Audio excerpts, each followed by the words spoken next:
My pockets be hard as hell.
Well, howdy ho.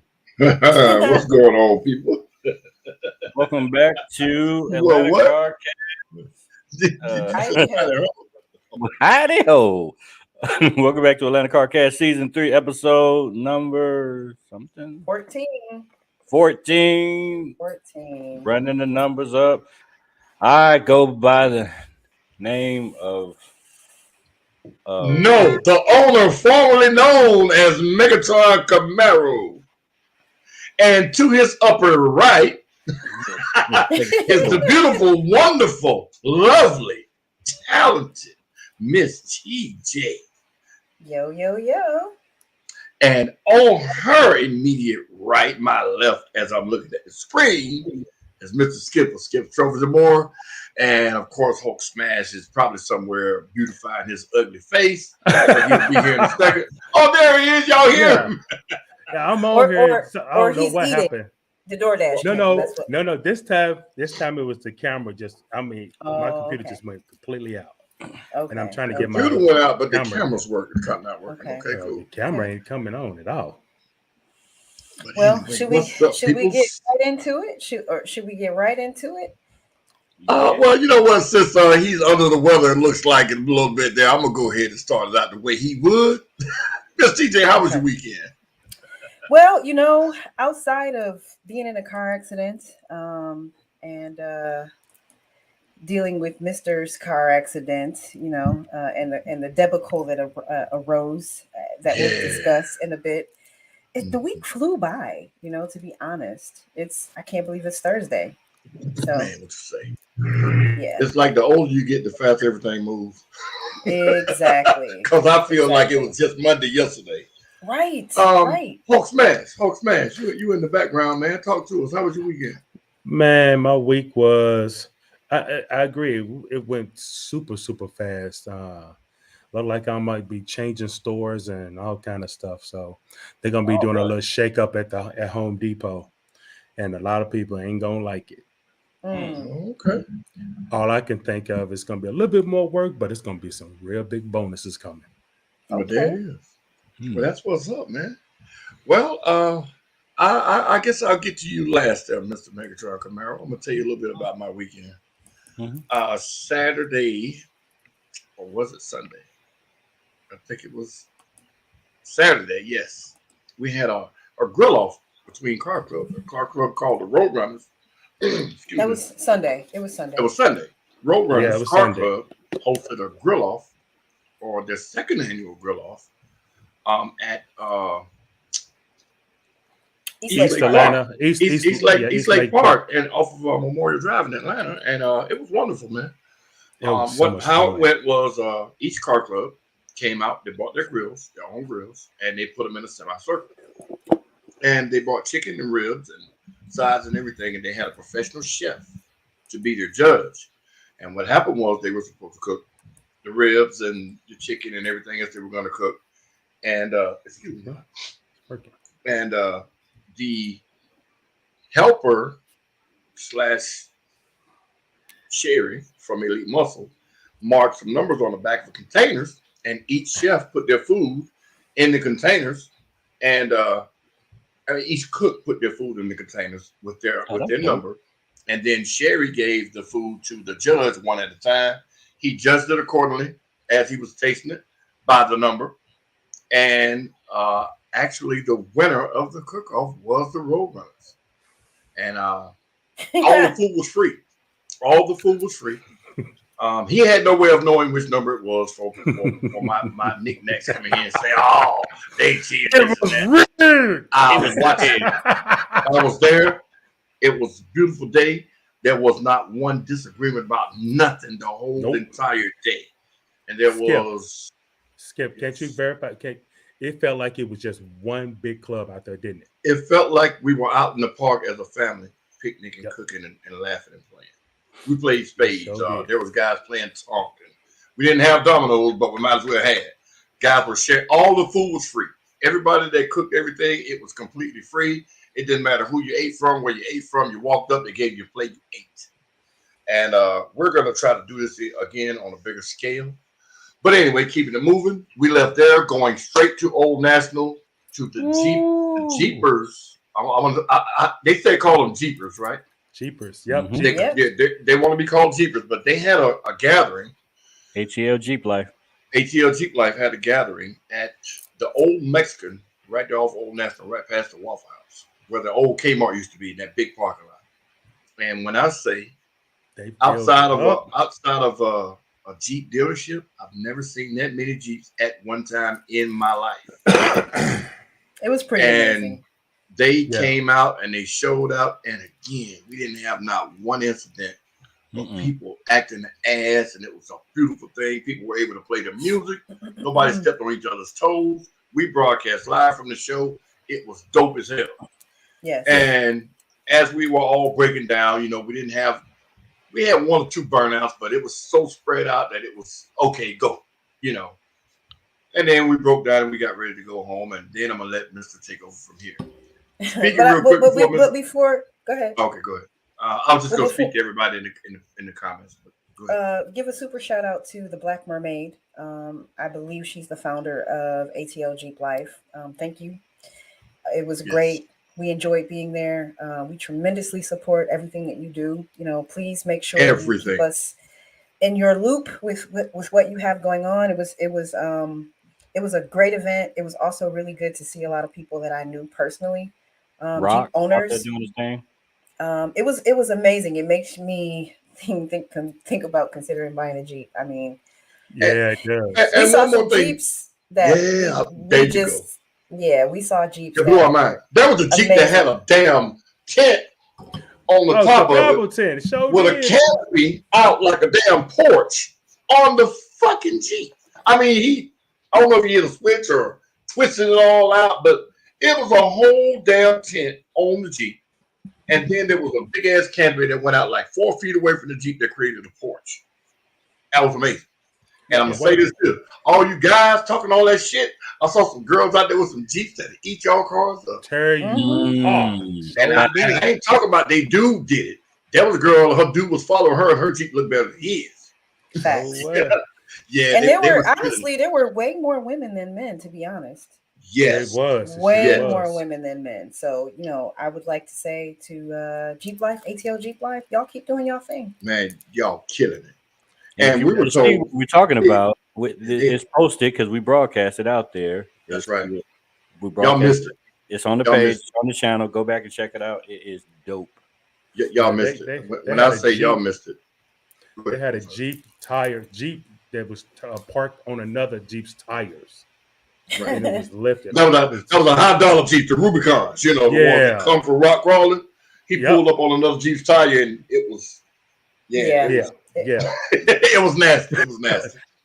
And that was the girl that did that. Yep. Oh, they was just parking anywhere, like boop boop. I'm in a Jeep. They could. Pull up on this car, boop.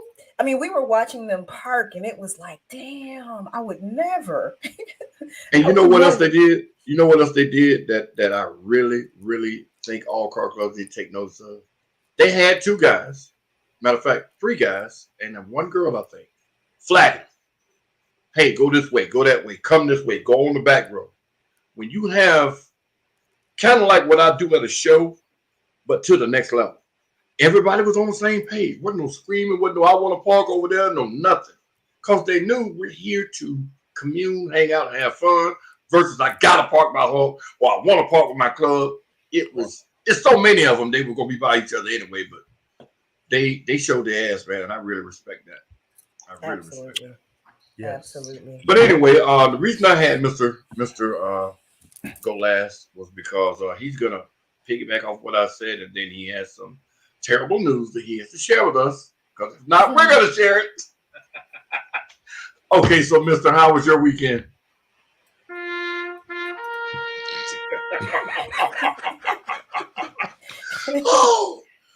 It was bad. Yeah. It was bad. So leaving that event, I'm trailing Miss TJ, and somebody hits me in the back, blows my airbags, and here we are. RIP to my car. It was totaled. So yeah. So we're gathered here today to pay respects to the artist formerly known as Megatron Camaro. Megatron Camaro. Oh, that's the beautiful picture, man. It looks new. Yeah. Yep. So, Yeah. it's a wrap. So sorry. Yeah, it was That's it. That's all you gotta say. Because chat, when I got the call, I was not even 3 miles away, and I immediately pulled all the way over to the right lane, and I was ready to turn around and come back. And Miss TJ said, "No, we're gonna be all right. I don't think it's that bad." I won't. And then she said, "I see airbags." I was like, "You sure you want me to come back?" No, we're fine. And the dude got out the car talking shit. Yep, he did. What? Now, you think the Lord didn't bless me not to go back there? I was like, a blessing that I I wasn't wasn't injured. I wasn't injured, but I was kind of dazed, and everybody, when you get an accident, he was you very dazed. He was very Like- dazed. Let me say, I'm behind him. Well, I was in front of him, and I'm a cautious driver. Plus, I was driving a Jeep, and it was loaded with all of our equipment. Tables and tents and just a whole bunch of stuff, chairs. So I'm very careful. And I know that when I'm leading and there are people following behind me, I don't make turns if we all can't make the turn. We've all been driving together enough to know how to do that, right? So when I made the left turn, there was absolutely nothing coming, or I would not have made the turn. So I make the turn and I pull into the gas station across the street, and I hear boom. And then I see Mr.'s car kind of rolling, but coasting, because it literally turned off. It turned off upon impact, but it rolled into the gas station, and all I saw were like the curtain airbags. So I jump out the Jeep. People were looking at me like, does she know him? Because of the way I ran across the parking lot, and I yanked the door open because that's my man. I didn't see glass. No, I mean, it was like if you had seen the way the airbags, how that looked, because you couldn't see looked him like at all. It looked like it blew the windows out, but I had the windows down because I can see, because I got dark tint too. So when I'm doing those type of maneuvers, I roll my windows down. So upon impact, the windows are down. And when people, it's so cliche when people say, "Man, he came out of nowhere." He literally did. Like y'all know how we roll in the car community. We don't just do that unless we're clear. Right. So he had to be coming from the plaza from across the street because he wasn't coming down Old National. But it is what it is. At any rate, he was dazed because when I opened the car door, the look on his face was like a computer booting. Like I could see his mind. Hourglass was like, bloop, bloop, bloop, bloop. I was like at 40%. Right. I could see his mind moving, and I'm like, "Are you okay?" And he was like, yeah, I'm okay." And everybody came like running because it was a parking lot full of people in the gas station, and they were like, "Dude, you all right, bro? You okay?" And he still was kind of like, "Yeah, I'm okay." And then he finally got out the car. I think the guy was mad at that. It's like you hit that type of car, and the other car is not that type of car. No matter what kind of car it is, if it's a regular car and a show car, nobody's gonna give a fuck about the other guy.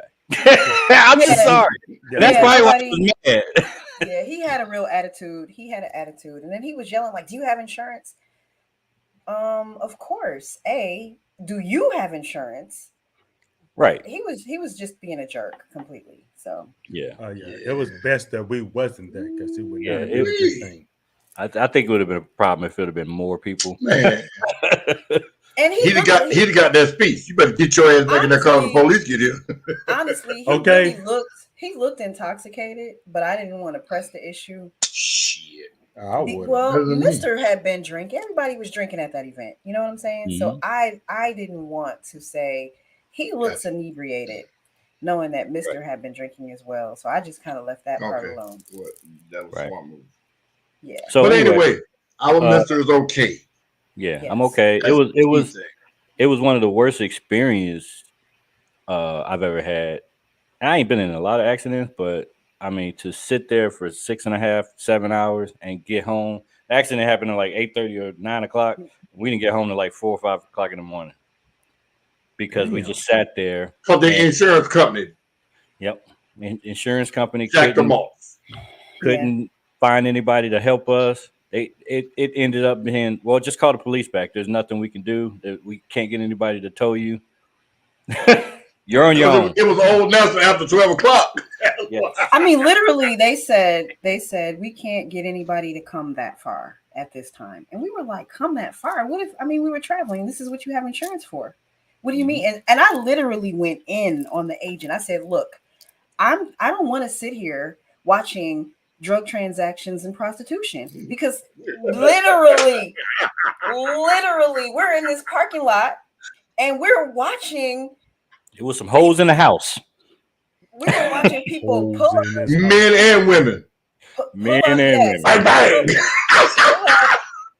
Park, walk around the corner to a hotel, come back. This one person, he must have had several encounters, like at least 2 or 3. You talking about that dude, girl? I wasn't gonna say that, but can't say dude, girl. Yes, you can. Yes, you can. Yes, you can. Yes, you can. Not politically correct. We're not politicians. We're not politicians. I don't know what they identify as. It was they had transsexual. Had several encounters with men while we sat there. We watched him pull up, get out, go to the hotel, come back, drive away, come back, walk away with another man to the hotel, come back, like several times, and we're sitting there like I'm telling you. That boy was knocking them down. So hold on, was it a transsexual or was it a guy? No, it was a trans. How can we tell if we don't tell to pull his clothes off? No, a transsexual. That means somebody. He was very obviously. He was very obviously a trans. A dude. But that's not the point. The point is that it is 1 o'clock, 2 o'clock, 3 a.m. and we're watching these transactions. Yeah. And I told the insurance guy, I said, I feel out of place. I feel very uncomfortable. And this is really like terrible that you have us sitting here like this. Right. Yeah, it was terrible. I mean, I seen one guy in a black SUV. He was scoping, and he came back several times. He'd go around the corner, came back several times, and I got a very dark tent, so you can't see if somebody's in the car. So it got to the point where I seen the nigga again, and I just opened my door, like, "What's up, man?" And he was like, "Oh no, I wanted to tell you, the airbag is on the other side of the car hanging out." Like, no, bro. Yeah, you used to get your ass. Yeah, your ass finna get got. He was finna get down. He was scoping it out, or he was finna send them boys back through. So I had to let him know, we have that Geico, somebody was in the car. Geico. That is insane. Yeah, they were scoping the car out. It was just and then bless TJ's heart, but she was like, "Yeah, we should just leave it, and they'll come and get it." And I was like, once we filed the claim, and they said that the tow was coming. She was like, "Oh yeah, we could just leave it. We'll be all right." I was like, "Nah." Shit. So the car wasn't drivable. I know the airbags was out. The back passenger 24-inch rim was slanted in. Yeah, I probably could have. The rim was messed up. At the time, I didn't think it was total, so I didn't want to do further damage. Right. I probably could have drove it home, but I didn't want to chance it. You could have got maybe 2-3 miles. That whole rim would have got hot. If that wheel was slanted, that means your yoke was pulled out. It would have been bad. Yeah. You would have caused another accident. What would have happened? Yeah. But if you was on the expressway, so maybe they would have came Yeah, if I'd have got closer to out of that fucking war zone. Yeah. So the question of the night, ladies and gentlemen. The insurance guy that we were in Sodom and Gomorrah. Yeah, we're in the middle of Sodom and Gomorrah. I did. Well, one of them was practicing sodomy. And the other was practicing Gomorrah. Oh my God! It's too late, Marquise. He already got a estimate, and that's why we're having this conversation tonight. Yes. Yeah. So the question is, do everybody in this culture, in the car culture that's modifying cars, because I didn't know I had to claim all of this stuff on my insurance because I was totally shafted on the value of my vehicle. I got murals, I got lights, I got 24-inch rims, I got wrap, I got tint, I got this, I got that. Well, see, it's certain things you can't claim on your insurance, like a wrap. You can't claim that. You won't be able to do that. Yes, we already accepted it. Sorry. You can claim a wrap? Yes, I claim. So what you do is you put an additional $6,000, $7,000, $8,000 for modifications on your policy. But you don't tell them it was a wrap, though. Oh yeah, you tell them because you have to take pictures. Because I take pictures of everything that I have on my car: the wrap, the Lambo doors, the speakers, everything, and send it to the claim. Send it to my insurance. See, because to me, claiming a wrap is like claiming a candy paint job. A paint job to them is just a paint job. There's no $50,000 paint job or $2,000 paint job. It's just an aftermarket paint job. Right. You get what I'm saying? On the show. You need to click that link. Marquise, we should have called you. Ain't nobody know you used to work for no damn Geico. Miss Jack of all trades. She did tell me she worked for Geico, but in the moment, you just don't think about that. Who you know. Yep. You work for the total loss department. Well, call somebody to tell them to fix Mr. Shit. But yeah, I got $6,000 of additional insurance on my car. Right, but you had to claim each one of those things, like your rims and everything, individually, or you just put another blanket. It's just a blanket coverage. But so how do they accept the value? So if you say, how do you prove to them that your wrap is worth X, or how do you prove to them your speakers and the labor, blah blah blah? Well, I got receipts for my stuff, but I never had to make a claim. No. When you add it to the policy, how do you prove that it's worth what you're saying it's worth? Right. Oh, they don't ask for the actual value. They say how much they ask for, how much extra coverage do you want for your modifications? That's what they really. Who do you have? I have American Family Insurance, and I got an additional $6,000 on my insurance. And I'm after talking to Mark and the modifications I'm doing now, I'm gonna increase it to $10,000. It's only $6. It's only $6 more a month. No, that part, the paying is not the issue, but for them not to want to see receipts. I'm assuming if something happens, they're going to ask me for receipts in order to be able to prove it. So, but it's almost like stated value insurance. It's almost like stated value insurance. When you go, these old school guys, this is what they do. You're gonna get a Chevelle, and say they bought the Chevelle for $2,500, and they're gonna rebuild it.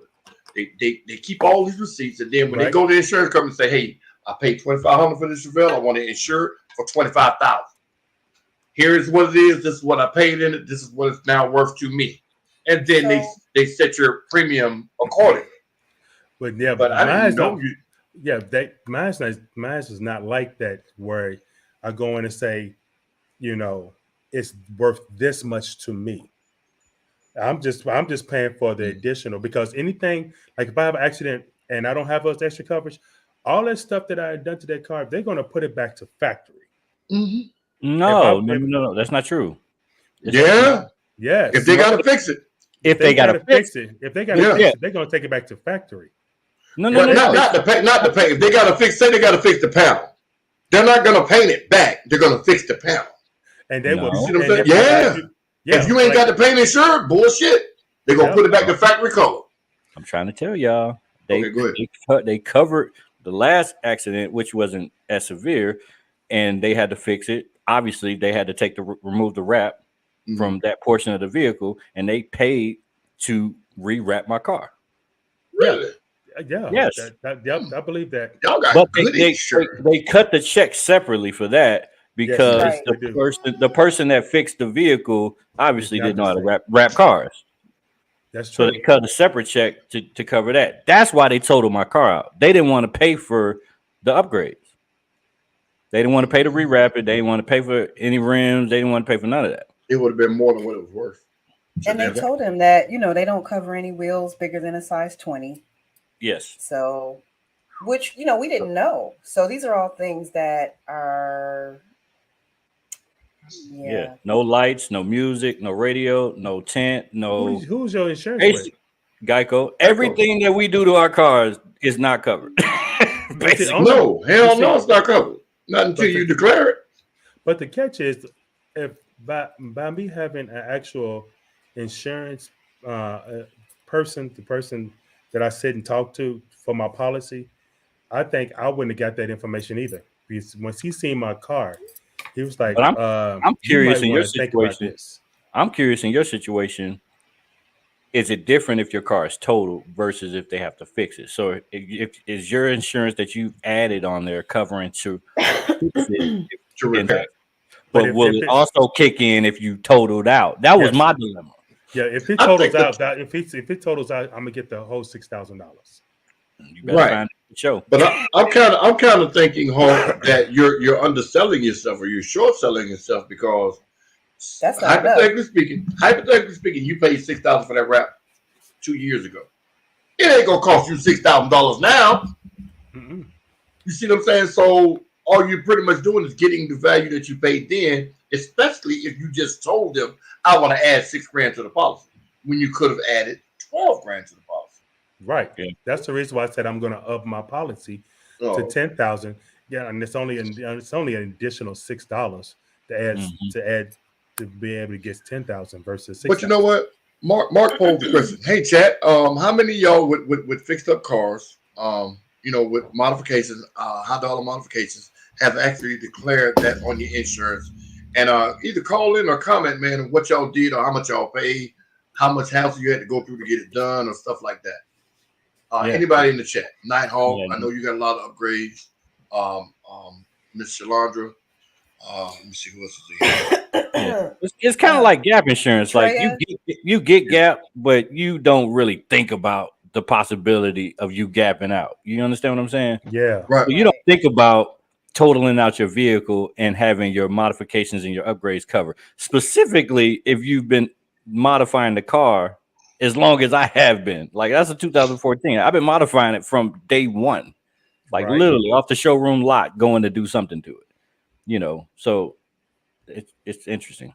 I don't know. I wonder if I total my car and they cut me a check for my modifications, and if I can actually go to the wherever they get the car and remove some of those modifications, like the speakers and the rims, and you would have to go to the junkyard. You would have to go to the junkyard and I've seen this done where say the check was cut, and then your car say it skips junkyard. You go there and say, hey man, I got to get my insurance papers out. They say, go ahead. Now that's when you go get whatever you're gonna get. But now, if they pay you the money, say for your rims, if they pay you $6,000 for your rims, and you go take those rims off, you're stealing them. Technically, because you've been paid. But that's what that's the. But anything on the interior, right? Because my subs, amps, and all that kind of stuff, the wiring, all that kind of stuff, is covered in that $6,000. But that's why I'm leaning. That's why I'm leaning towards thinking that ain't the case. But you might want to look at that and find print, Hawk. I'm just because I'm curious because I'm going to go get them rims and I'm going to go get them speakers out of that car. Now I might not pull the lights and the doors off, but I'm. Well, see, in Mark's case, in Mr's case, none of his stuff was covered. I would have been out there the next day, getting my shit off there because see the people that run the junkyard, they look at it as a total car. Oh, they came to get their shit. Okay, let it be here Friday. I'm going to get it. I was a repo man. As a repo man, when I take control of that car, everything in that vehicle belongs to me, the repo man, not my boss. Once I drop it off at the lot lizards get it. the guys that move the cars around and put them up for different car companies to come get their stuff, they go through it.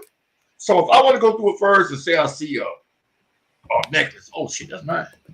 There's nothing you could do to prove that it was in there. So I'm telling you, Mark, tomorrow you need to take off, get your rental truck, borrow your friend's truck, go get your shit. Because I promise you, come Monday, it ain't gonna be there. Because the car technically still belongs to you until you sign over that car, sign the car over to them. The things that they didn't pay for still belong to him. They only pay for the car. They only pay and that's for what I'm telling him. He needs to go get them rims. And matter of fact, if it was Skip, that car sit on the ground. Because that's what you're paying for, the car. But see, that's what I said, but he said he didn't want to sit it on the ground. Well, no, they told him that he couldn't do that. That he has to put wheels on it. Does he have to put some kind of wheels on it? Yes. So okay. Now I got some wheels here. You can. That is. I told you. See, look. Will they fit? Will Charger wheels? Does it matter? They won't. But the way the lug pad is, it won't go on. No, it won't go on. I also have some BMW. I told him what to do. I told him what to do as well. Go to the little tire shop. Hey man, y'all got the Camaro spares? Buy them little things $40-$50. It's $200 you're gonna spend for $6,000 rims or however much you pay for.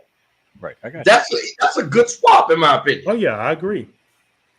But Nighthawk, do me a favor, man. Call in and explain to me that statement you just made. That's not how it works when it comes to a crash. If you don't mind. And Kevin, he's a good example. K Mitch, that's the Venom, the Venom Camaro. All of those modifications, are those covered under your insurance policy, specifically K Mitch? You see, he's saying really, so I'm guessing he said you're damn right they covered. Hey, put the number up on the screen, man. If you don't mind. So Nighthawk can call in. I want to hear what he means, what he's saying when he said that's not how it works. Okay, there we go. 10 minutes. We want to understand, man. You the Venom Camaro, man. Did you insure all your stuff? And if so, how long did it take? How did you do it? We want to know, man. What's the difference? You know, because people how much did your insurance policy go up? This is crazy. This is part of our culture. Yeah, because this is the part that we all don't want to experience. If you really think about the amount of money we've spent, is ridiculous. Exactly. Mm-hmm. Atlanta Carcast. This is the artist, the owner, formerly known as Megatron Camaro. What's going on? It's Nighthawk. So what's up? What's up, brother? What's different about the situation from your take? Well, how I usually work is because I had one of my cars had an accident. What it usually do, once it goes to the tow yard, anything that's bolted on, you can't take it out of the car. It goes with the car. So if you got music or anything on it, 9 times out of 10, the adjusters are not going to let you take it out of the car, period. Now, when it comes to the tires, from my last knowledge, if you're leasing them or, like through their winter road stuff, you're allowed to bring like a set of factories up there to get them off. But when they appraise the car, they're going to appraise the car with the wheels and everything on it. Yeah, they do appraise it with the wheels on there. Yeah. But they told him very specifically that any wheels bigger than a 20, they don't cover. So you can go get any appraisal. Right. But when it comes to the music, I know that not to be true because every person I know who have music in their trunk, they was able to get. My buddy named Eric, he just totaled his car out. He removed all the music out.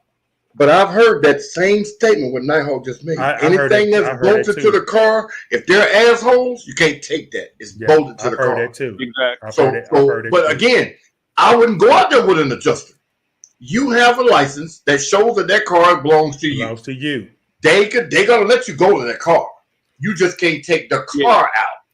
You see what I'm saying? So I would go out there, like I said, tomorrow. If you want me to go with you, let me know. I'll ride with you, and we'll get that shit off that car. Right. I'm telling you, man, I would not leave it in there for a lot of lizards to get it. It's just that simple. I told him that yesterday. Because right now the car still belongs to you. You want to go ahead of time and get your stuff because the longer they sit, the more they got time to rumble through it, get all your exactly. Yeah, exactly. Yeah, for sure. For sure. But now watch. Next Thursday, I'm asking, did he go? He goes, man, fuck them rims. Watch. Yeah. Oh no, it's not going down like that. I was trying to get him to go yesterday, but he was all down in the dumps. Oh.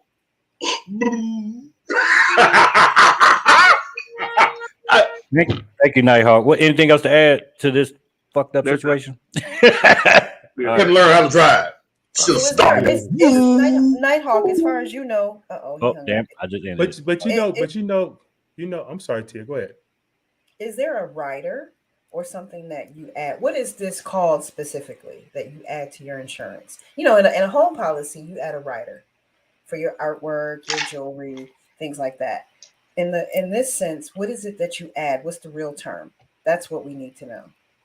Marquise. Yeah, Marquise. Oh.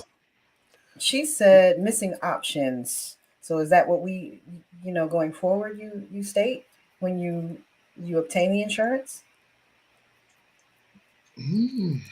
Question. That part I don't know. I probably guarantee you 95% of the culture don't know about this. Yeah, I agree. No. I ain't gonna say 95%. That no. Most of the people I know with these old school cars, everything is insured. Simply because it's so easy to steal it. But again, only reason why I knew is because my insurance guy told me, because I never heard of it until then. Thank you for calling. Never go to Old National on a Sunday. This is Javier. Javier. Yes. So what you got to add? So a lot of things that the insurance company is pretty much not going to tell you, because for 7 years. First of all, they're not going to give you the actual cash value of your vehicle. So whatever value they gave you, it's not going to be a value that you're going to see on Kelly Blue Book. It's not going to be a value that you're going to see on any Google or internet. The value that they're giving you is a percentage based off of that same vehicle in the area that you're in, 10 of those same vehicles in the same year based off of the area that you live in. So the value that they're giving you is really the salvage value of your vehicle when they quote you. However, being that you guys are in car clubs and you put a lot into your vehicle, any addition that you add to your vehicle, whether it be a wrap, whether it be speakers, whether it be rims, that's considered an additional option. So in the event that you total your vehicle, you can request missing options to add to your actual cash value of your vehicle. When you request those missing options, the adjuster has to go down an itemized list of every option that you send into them and the price that you paid for it. And of course, you're not going to get back exactly what you paid for it because the value depreciates as soon as you get it. However, they have to give you a percentage off of every single option or addition that you add to your vehicle if you can provide proof that you have paid for those additional options on your vehicle. Question. Hold on, real quick. You said that after an accident, you request payment for these options. Now, what you didn't say, and I'm thinking you meant, was these options have to be reported before the car is stolen or accident happened, correct? No, they do not. Because they do not. Because if you buy a new tire tomorrow, you're not going to call your insurance company and say, hey, I just had to purchase 4 new tires. That's not something that you're going to call them when you do. So in the event something happens to that vehicle and you just fix something on it or added something to it, you're not required to report to your insurance company every time you make an adjustment to your vehicle. But in the event that your vehicle is totaled, you can add that to your actual cash value as an additional option or an additional upgrade that you put to your vehicle. And then when they give you the value of your vehicle, you can come back and dispute that value and say that I would like to add additional missing options for this that I have upgraded or added to my vehicle. So what did the guy, the adjuster that you spoke to, what did he tell you? I didn't talk to the adjuster. Mr. spoke to the adjuster. So what did he tell you? Because he said He said it was nothing they could do. I was asking him about the value of the upgrade. Tell you it's nothing that you can do because ultimately they want you to walk around with the lowest estimate as possible. Because 9 times out of 10, with the car that you had, depending on the damage, they say it's not repairable. They say it's total, but really half the time those cars don't even be total. They turn around, they fix them, and they sell them to another state where they can sell salvage titles. So I said that. Every single part in that car, they're going to end up selling it and getting probably 2 or 3 times more than what they quoted you to total it. That's what Skip said. You definitely want to go nail and tooth with the insurance company in the event they do total your vehicle because, again, you can dispute everything that you have put into your vehicle. They can't give you the full value of what you put into it because, of course, everything depreciates once you get it. However, they have to give you a percentage off of every single thing or every addition or anything that you upgraded on your vehicle. They have to give you a percentage off of everything that you dispute and send into them. Okay, so being as that we've already signed the total loss document and has already mailed the title to them, what then you now? need to call in and try to ask them to speak to a supervisor because the floor representative cannot do it. Make it a suit claim. Tell them you want to postpone your claim. Tell them you want them to send you your CL30, in which I guarantee you they have not sent you. And you want to look at that CL30 and now what is a CL30 exactly? Missing options. So the CL30 is an actual breakdown of the value that they're quoting. Oh no, I did get that. I got that. I have that. I did get that. Yeah. So the CL30, it's probably about, I would say it's probably about 40 or 50 7 pages. Oh no. What I got is like 7 pages. Oh no, this is about 40 pages, and it's a breakdown like a like specific breakdown. They're not going to give you that. You can request it though, but it should be in your claim document. But if not, you can request it. Okay. You request the CL30, and what you do is you go off of what your adjuster inspected versus what you've added to the vehicle, when you added it, if you have receipts for it, and you dispute missing options. And real quick about the receipt thing. So with that title, normally how it works, you said you already signed the title, you already signed the POA. So as soon as they receive that title and that power of attorney, they're going to want to cut that check. However, if you don't cash that check and you say, hey, I want to escalate this to a suit claim, can you put a stop pay on the check because I want to review, my paperwork to, possibly dispute some missing options? They cannot move forward with that claim. And ultimately, you want to make sure you get everything off that vehicle. If those aren't the factory rims, go take some factory rims and to them and get your rims. If you don't have your speakers, your wires, down to the wire, like whatever you put in it that didn't come with it that you upgraded, before you sent that title in or before you signed that power of attorney, y'all should have went to go get that because basically what you're doing is, okay, now I'm giving you power of attorney. I said that. Over the vehicle and everything in it. But if you dispute your claim and turn it into a suit claim, they will have no choice but to stop everything that they're doing. Y'all have to go up there, make whatever adjustments y'all make, take whatever y'all want to take off of it, and then accept or not accept the claim. Okay, real quick. Let me stop you right there. Let me stop you right there real quick. Mark, take tomorrow off. Let's go get your shit.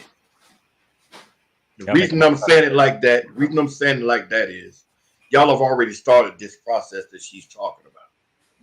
And we're battling with the weekend of it sitting there. Right. One or two things gonna happen. They're either gonna have it moved or the people are gonna ransack it. Either way, you're gonna lose. Unless we go tomorrow and get your shit. I got you. And the address they should have given you to mail your title should be the address to IAA or Copart. That's what Geico uses. They use IAA or Copart. So the address that they gave you guys, it was Copart. to send that title to, that's where you're going to want to go and you can get your title while you're there. You ain't even have to tell them to mail it back, because if they mail it, then they're gonna try to give you, oh, it's gonna take 7 to 10 business days first to mail it, this and that. I wouldn't even call them and let them know I'm coming. I would just show up. I want to pause my claim. I want to pause the process, and I would like to retrieve my title. Because if they get that title and it's signed over, and they have that power of attorney that you signed, at that point, they can do whatever they want. But if you go get that title, let them know, hey, I wasn't sure. I maybe was moving too fast. I need to look at some stuff. Go get the title. Get the title back in your possession. Go take your stuff off of the vehicle and out of the vehicle. Then you can move forward with disputing options and anything else that you want to add additionally to that actual cash value that they gave. Now, when I spoke to the claims adjuster today, I asked him, could we come and get things out of the car? And he said yes.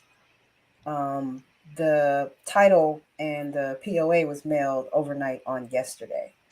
So what are we looking at in terms of time? So if you overnighted the title, you're in Georgia, it's going to Georgia because it's probably going to IAA or Copart. They probably received that title today, but you should be able to look on your on the Geico website, and they will let you know if they received it, because it should be uploaded on the website. So if it's not uploaded yet, then I would just go first thing tomorrow and get the title and get the power of attorney. Because once they receive that title and that power of attorney, that's when they're going to cut that check. So before they cut that check, I would go get the title and the power of attorney and just let them know that you're still considering some things and you want to pause your claim until you dispute some things. Marquise, question, Marquise. You've worked for them, and I'm using hypothetical numbers here. Say they agreed to $15,000, right? And it's a newer car, and we know that the car's worth more than $15,000. If he goes and say, "Hey, I think I made a mistake. I want to slow this down. I want to get some people to look at it and get these numbers right." Realistically, how much more, with these hypothetical numbers I just gave you, will he be looking at getting if they were to change anything? Say Blue Book is 21 on the car and they offered 15, and he signed it, and then he said, "Hey, I moved too fast. I want to come back and reassess all this stuff here." Realistically, how much more do you think he'll be able to get out of them by going through this process? As far as total loss works, we've had claims that stayed open for like 3, 4, 5 years because the customer just doesn't agree with the amount that they're investing. So the difference, if they offered him 15, you said if they offer him 15,000 and his car is worth 21, and he wants to dispute it, like the claim is never going to close until he agrees and accepts that offer. So once he disputes that, if he can, okay, so I'll give you an example. If he can give them proof of another actual cash value of that same vehicle that kind of aligns with their CL30, that's more than the value that Geico's offering. It's just like Walmart. If you find it cheaper here, we got to give it to you for this price. If he can provide them with maybe 1 or 2 CL30s or actual cash values of that same vehicle, that's 5,000 more or however much more than what they're offering, they have no choice but to adjust that actual cash value and that offer, and that could be by a couple thousand, depending on the estimates that he can find to compare to what they're providing with. But where would he find that kind of information? Exactly. You can't. Well, I can't say that on here. We'll talk offline. But, yes. Yeah. And see the thing too. The one big thing too. We get it. We get what you're saying, but see, my thing is being realistic. Being realistic. Is it worth it? Yes. For another $1,500. Hell yeah, it's worth it, because at the end of the day, I mean, just consider how much money you put in paying towards insurance all these years for your car, and then you total your car, and then you're looking like, okay, this ain't even enough to buy a new car, put a down payment on something I really want. Like, hell yeah, it's worth it, because at the end of the day, I mean, if you work a job and they don't pay you, you're gonna feel some type of way. So that ain't no different from buying a car and putting money into your car. And it's sad that they don't frame it. They don't frame it like that. They don't present this stuff to people like they have options. They present it to like, they get down on niggas all day. Oh yeah, that's what they're trained to do. That's why they're in a multi-million-dollar business, because that's what they get. That's what I got trained to do for 7 years. I can't speak for anybody else. And the other insurance companies are not doing anything but competing. So it's really a competition. It's a numbers game. Right. My like I said, my thing is the average hardworking person. If I know you say, hey, I'm about to give you $1,300 right now, to a black person, I'm about to give you $1,300 right now, you ain't really gonna consider how much work you put in, how much time you put in. If you needed that $1,300, $13,000, $1,300, however much they quote you right then and there, and you knew that could help you in some type of way, you ain't gonna argue with it. You ain't even gonna look at the bigger picture of, okay, that ain't really what my car is worth. Yeah. You ain't gonna argue with it. You're gonna sign the documents and be like, all right, give me whatever y'all gonna give me. And what does these scenarios look like when you don't own the car and maybe you're up? Let's say you're upside down. Oh, upside down with no gap insurance looks real ugly. I've seen cars with negative equity of over $20,000. I've seen cars with negative equity with over $10,000.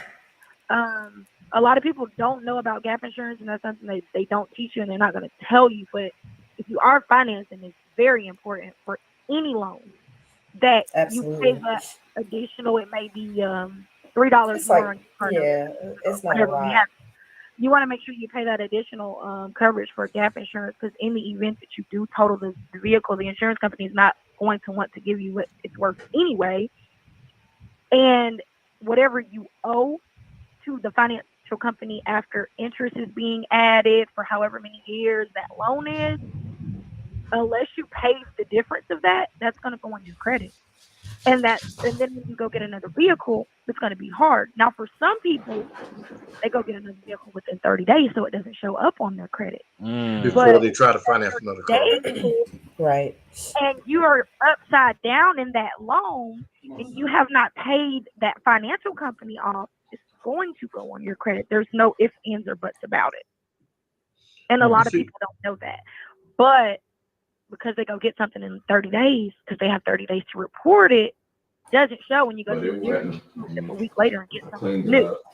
30 days later, when you're upside down, boom, well, why my credit just dropped so low? Because you owe $5,000 in negative equity on the loan, and your insurance company only paid this. You're still responsible for that payment, and you still have to come out of pocket possibly for a down payment to get another car. Damn. Yep. Dirty game. My whole thing is talking to Mister straight up. I know the number that you told me. My thing is it worth you putting off potentially getting you another car with the money that y'all agreed on for another $1,500, possibly 6-8 months down the road? That's my thinking about, is it really worth the headache? Because it's not like they gave you pennies for the car. You know, that's why I'm asking that question. Is it really worth the headache that you're going to go through to prove that they should have given you I would say more? If he can get all of his stuff that he put into it, I would say if he can get all of his stuff that he put into the vehicle with what they quoted for the vehicle, I don't know. I probably wouldn't dispute that if you can get everything that you put into it out of it. Well, if we go tomorrow, we're going to get it. Because I got enough tools to take the whole car apart. So that's up to him. I'm waiting on a phone call. So all he got to do is call me and we're going to get it. Because if you can get everything out of it, then the value that they're offering may be a little reasonable. Oh, you're muted, Tia. You're muted, Miss TJ. You're muted. Can't hear you. Nope. We can't hear you. No. We can't hear you at all. Nope. I don't know what happened, but we can't hear you. You hear me now? Yes. Yep. You hear me now? Mm-hmm. Yes. I can't hear you guys though. We hear you. Asked the installer, the person who installed his lights, if he could take the lights off and they can put them back on, and they told him no. No, because of the adhesive is going to tear that stuff off the back, and then you got to re-adhesive it. He mess them up. I can't hear it. Hold on 1 minute. Oh, she can't hear me. I wouldn't even want to do that anyway. Not the lights, because the wires are so small. If we go to pull them loose and we pull one wire loose, the whole string of lights is still can't hear. But on top, more so than anything, I would get the heavy duty stuff more so than anything. Say that again. I would get more so of the heavy duty stuff more so than. Oh, we gonna get it. All you gotta do is say you want to go. I'll be ready in the morning. Yeah, the reason why I was talking about the lights because the lights is once the lights is on there, they're outdated. So the only thing is before you lights. do that, you definitely want to make sure that he gets that title back in his possession. So if he's going to dispute. And that power of attorney. I have a question. The place that we mailed the title is not the same place that the car is at. So did you mail it to 4400 Okmulgee East Boulevard? It was sent to Copart in Logansville, but his car is at the Copart in Ellenwood. 2 separate places. So yeah, normally what they do with the title, there's one general location for like the Copart that's over all of the Coparts in the state of Georgia. So that's probably like their corporate Copart center. So if the title and the vehicle are in 2 different places, I would definitely call before you go up there tomorrow and let them know that you're coming to get the title. I wouldn't wait for them to mail it because if they mail it, they're just going to give you the whole runaround and then, all of a sudden your title's lost in the mail. You never received it and you already been signed it over. So I would go to wherever the title is and just go get the title. That's only if he decides that he wants to push the issue further. If he's going to go and get... No, only if he decides he wants to go get his stuff out of his car. Okay. Well, they might try to give him a hard time if he goes up there and he's already signed over that title. But they're just trying to let him get like little stuff. He could get. Wait, say that again now. So he can't get his wheels. They're only gonna without his title. They're only gonna let him get like some out the glove box, some out the armrest, like without his personal title. belongings. Because now that they have his title, it's like. And you signed it over, it's considered their car now. So but the Copart in Ellenwood doesn't know that yet. Or do they know that? Does the Copart in Ellenwood know that? If the title and it's scanned in the system, they will know that. Mister, did you tell him? Did you ask him specifically about your wheels, though? Yes, and he said that's when he went into the whole spiel about the value. Only being up to 20-inch wheels and blah blah blah blah. Yeah, and that was really it. But I didn't ask him because we didn't talk about me swapping them out or anything like that. No. Yeah, if you go to IAA or Copart and try to swap out the wheels and you don't have that title, they're gonna give you a hard time. Right. When you're in my position, you're not thinking about everything clearly. I wish we would have had this conversation 2 days ago, but we didn't. And I don't have a fucking time machine, and this is making my stomach hurt. You weren't trying to talk about it, so here we are. I got it. But at least we have this conversation. It's definitely something to think about because now that you signed the title over and you've given them power of attorney, anything that you try to go get big out of that car, they're going to give you a hard time. So the first thing would be to do is to get the title back so then you can turn around and say, listen, I have the title. I got the power of attorney back. I didn't want to go forward with it. So technically that's still your vehicle. Right. But if they have the power of attorney and that title and you signed it over, then you really don't have any legs to stand on with doing that. We're going to find out. Well, let me ask the question. So if he does do that, get the power attorney and the title back, what would be the negative from that? Would they be able to like charge him like storage fees or start hassling him? No. And he told you I was going to charge storage fees. The only negative that would be if you go get the title and the POA is they can't cut your check until they have it. That's it. Right, so but if he tried to take the car out of the lot, they're going to charge him storage fees for the amount of time that it was there. No, they can't charge him storage fees because they have a certain amount of time that he has to keep he can keep his claim open before he decides or agrees to an estimate. If that's not his responsibility to pay storage fees, that's Geico's responsibility. So Geico no, that's not what he said. Like what I said, if he tried to take the car out of the lot, he's going to be charged the storage fees of the time that it was there. Is what I was saying. No, because that's what he has insurance for, and it's totaled. They already deemed it totaled. But he couldn't. But would they allow him to take the car out of the storage tow lot? They give you did they give you the option? Okay, so there's also an option called a hold on, my brain's working here, y'all. There's also an option called you can also, it's called buy your car back. Oh, it's on the tip of my tongue.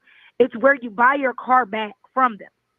Mm-hmm. And they still have to pay you for the car, but they also have to it's on the tip of my tongue. They also have to give you the title for the vehicle. They still have to pay you for the car, but they'll just deduct like $1,000 from the value they gave you for them to keep the $1,000, and then you'll get the rest paid as a check, but you can still keep the vehicle. Oh, retention. You can retain the vehicle. Yes. It's called the retention process. So that's when you want to decide to keep the car. They still have to pay you for the vehicle, but they'll minus the retention value, which is like sometimes 500, sometimes 1,000, whatever the retention value is. They still have to cut you a check for the vehicle minus the retention value. You keep the car and you keep the title. And so wait a minute. Wait. Wow. So let me make sure I understand. Let me make sure I understand what you're saying now. You work specifically for Geico, correct? Didn't tell you that? Hold on. Listen. You work for Geico specifically, right? Yeah, I work for the total loss department. Okay, now, so what you just said was, hypothetically speaking, they cut him a check for $14,000. He could say, "I want to retain my car," and they'll cut him a check for $14,000 instead of $15,000, and he can keep his car. Yes, it's called the retention. It's called. I can't say on this call, but I'm gonna make a phone call when I get off the phone with y'all. But I got somebody directly in that department.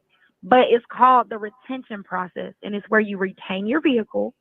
They just minus the retention value of the vehicle, which is pretty much saying they're minusing what Geico would, like a percentage of what Geico might lose if you keep your car, which is like $1,000. So they would minus that $1,000. I get that car back. He can get $1,000 out of the motor. And you'll get your vehicle. He can get $1,000 out of the motor. Catalytic converters for another $400 or $500.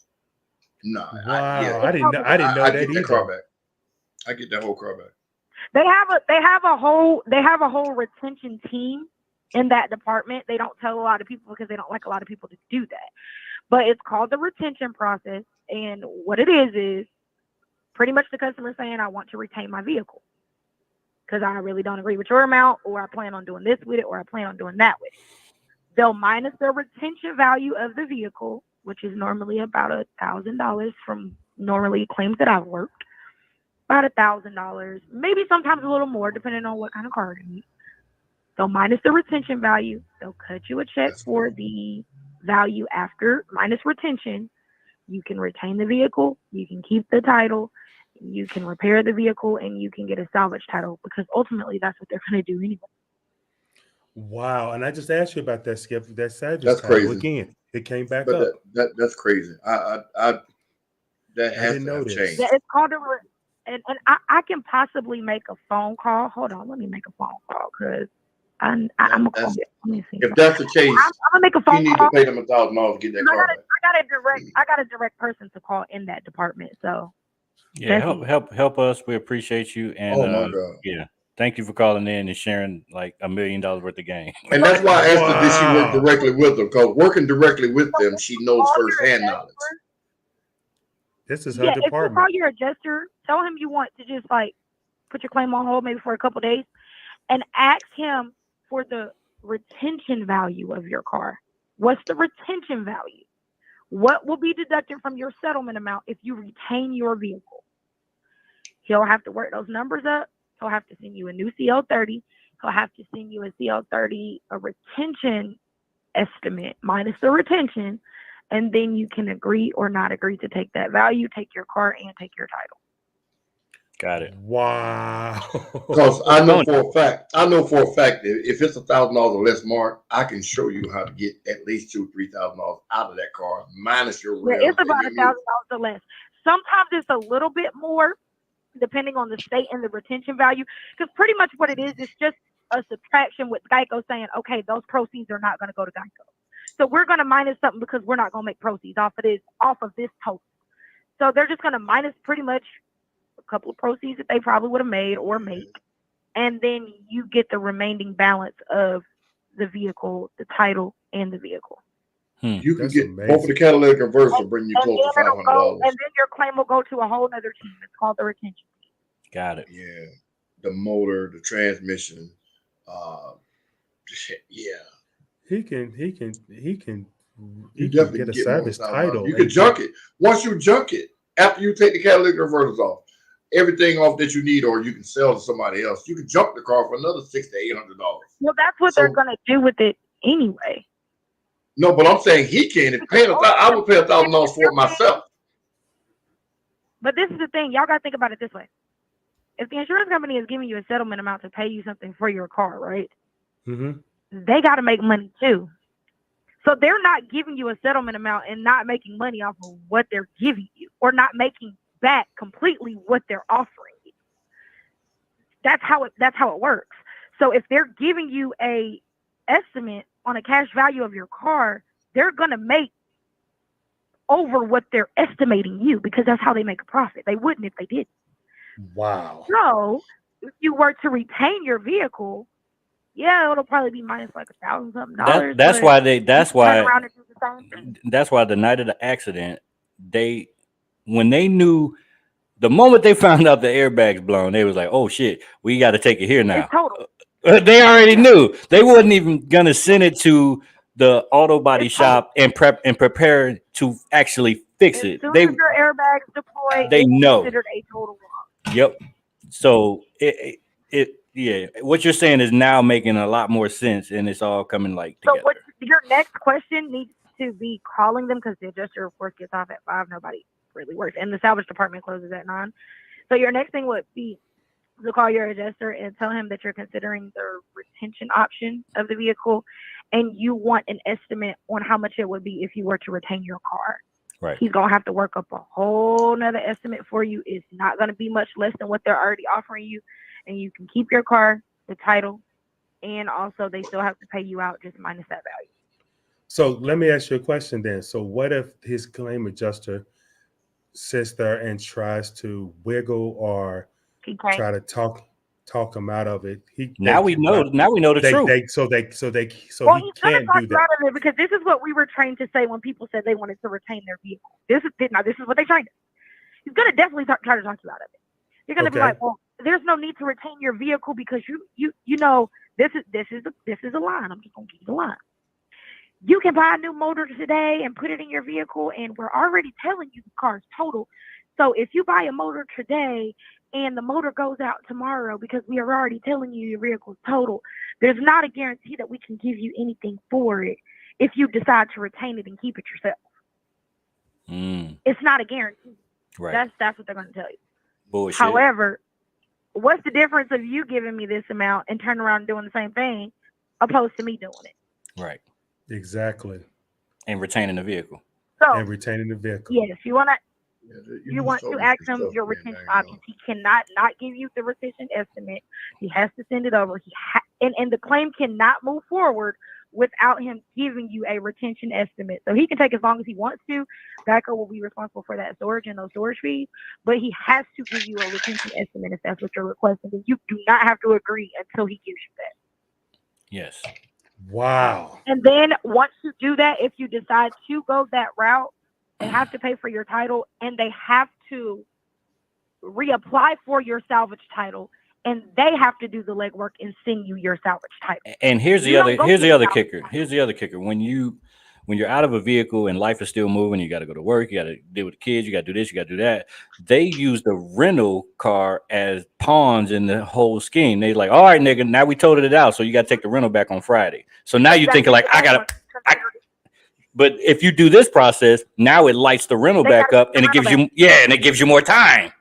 This all makes sense. My stomach was like doing cartwheels until you just brought up this part. And now it's coming back down. I totally forgot about it because that's actually the department my best friend specializes in. But because he went right to the rental car, and that basically it started my internal clock. As soon as you agree on a settlement, and as soon as they give you a settlement amount and they deem it total, they trying to get you the fuck out of there.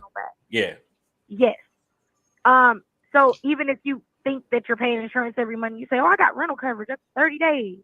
They're like, "Oh no! As soon as you agree on a settlement, you got to take it back." Yep. But if you call them and let them know that you're wanting to explore the retention option, as long as he takes to get that done, and as long as he procrastinates, the longer he has to give you a rental, and the longer he has to make sure you're in wheels until you make a decision. Right. So, I would definitely tell him that you're.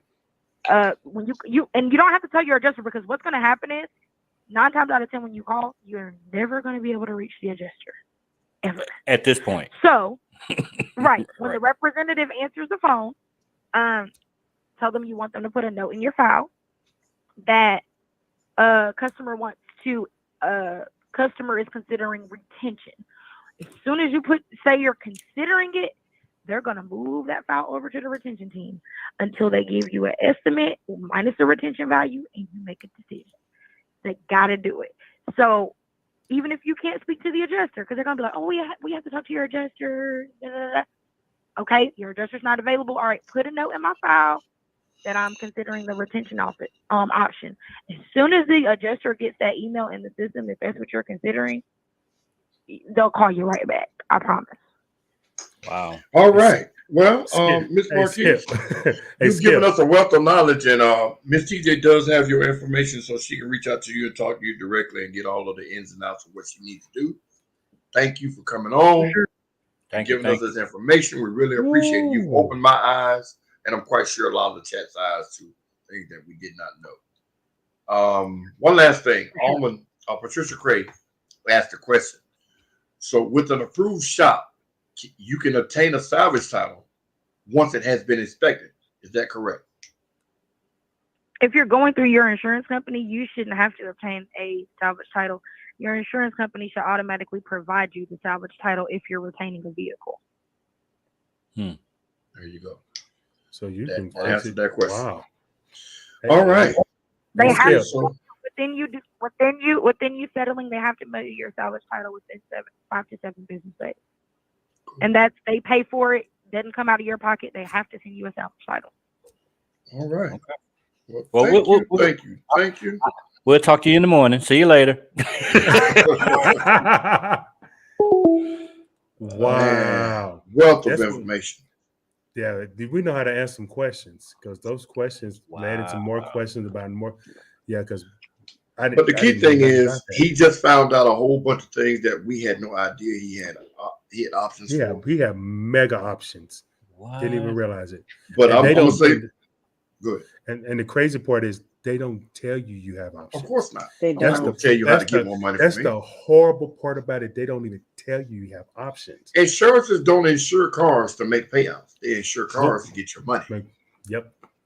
You think about people that they give you all these bonuses for not getting in an accident for 10 years.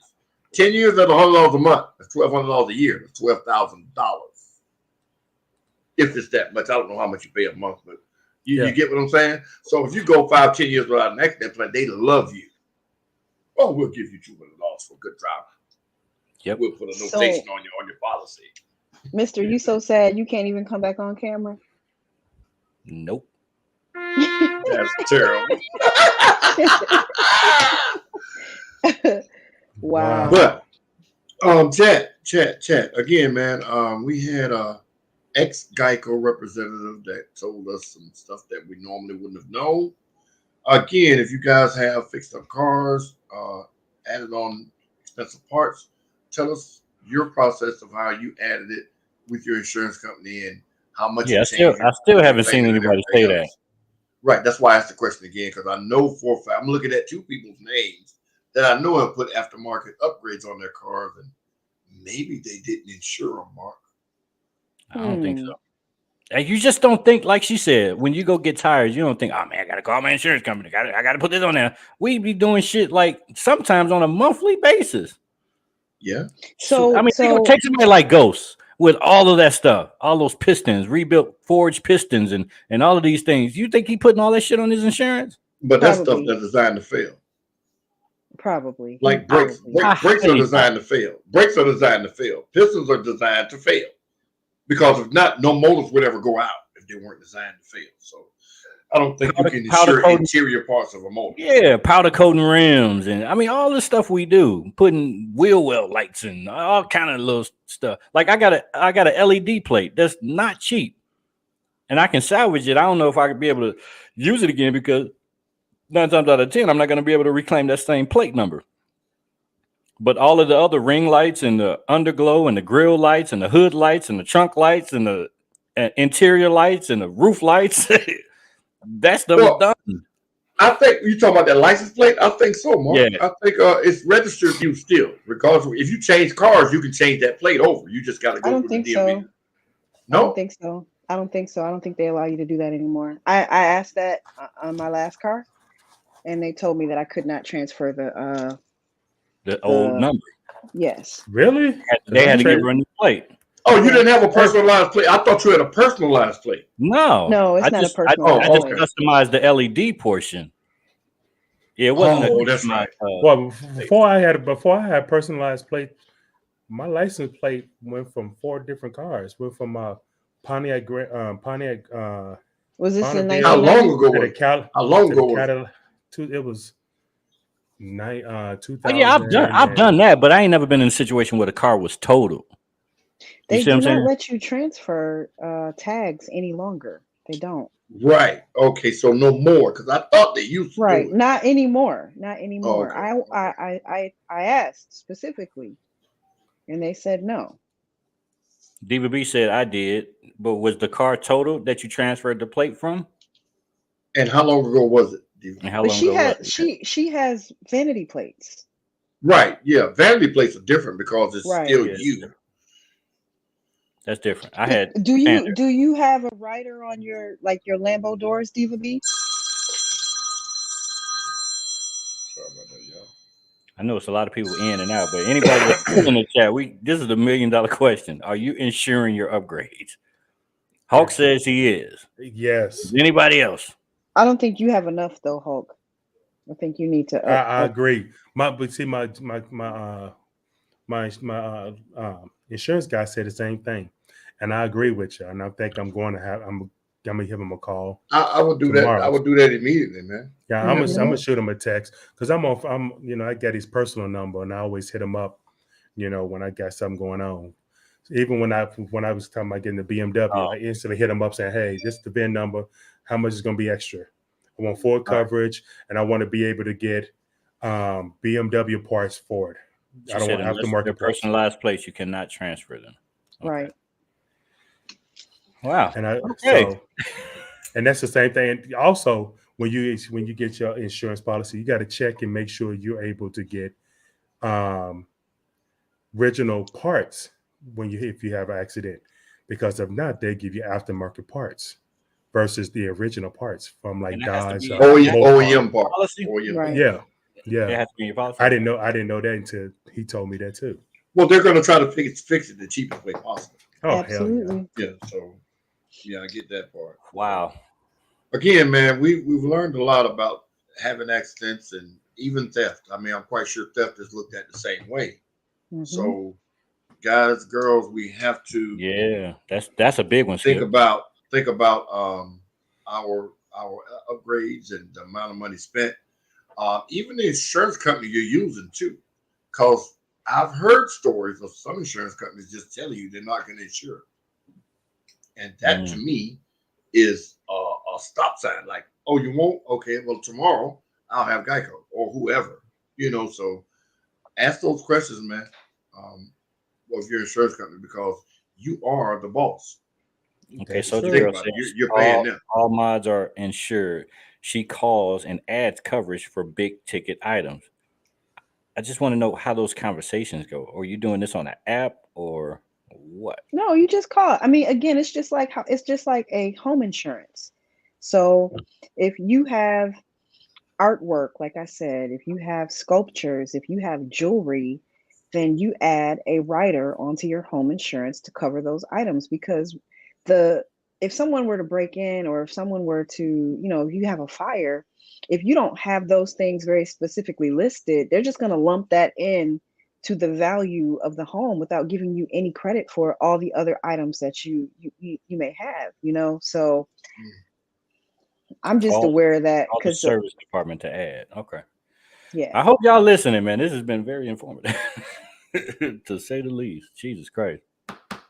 Right. My cousin lost his house. Well, he didn't lose his house. I'm sorry. About 6-7 years ago now, they had the big storm, the tornadoes and everything were coming through here out of Union City. His house was one of the ones where the roof was snatched off. Right. And he had USAA. He had USAA, and we were out there when the adjuster came the very next day. One thing about USAA, they get to you. They don't BS you around. And we were walking through the house, and he was like, "Okay, how many TVs y'all got?" He was like, "Well, there's TV in every room, so 7." He was like, "What sizes?" So I looked at him. I say 65. He was like, 765 inches. He wrote it down. He was like, "How many stoves? 1, I assume." Yeah. Washer, dryer, everything electronic. Before he took a step, he marked on the paper. He was like, "You can throw it away, keep it, do what you want to, but we're gonna replace all of it." And I'm like, "Well, damn. Wow. Is that easy?" Because I was just playing, because I'm thinking he gonna go look. He was like, "All of them 65? Okay, I'll write it down." And they cut him a check for all of that stuff eventually, through the whole process. But the clothes, like Marquis said, the clothes the same thing. They went through and looked at the closets, and they were all wet and everything, and they were just wet. Wasn't no fire. They were like, "Okay, I'm just gonna say 3 closets worth of clothing at such and such dollars. Where you shop at?" They asked about that, about the stores you shop at, and they determined value. Yeah. Neiman Marcus. I do everything on Las Vegas Boulevard. All the stores over there. That's why I shop. All the stores. Las Vegas Boulevard. Yeah. The fashion show mall. USAA is a great insurance. If you have somebody in the military in your family or whatever, get that insurance. Now, I'm talking about for your home now. I don't know about how good they are with car insurance, but for your home, they don't BS around.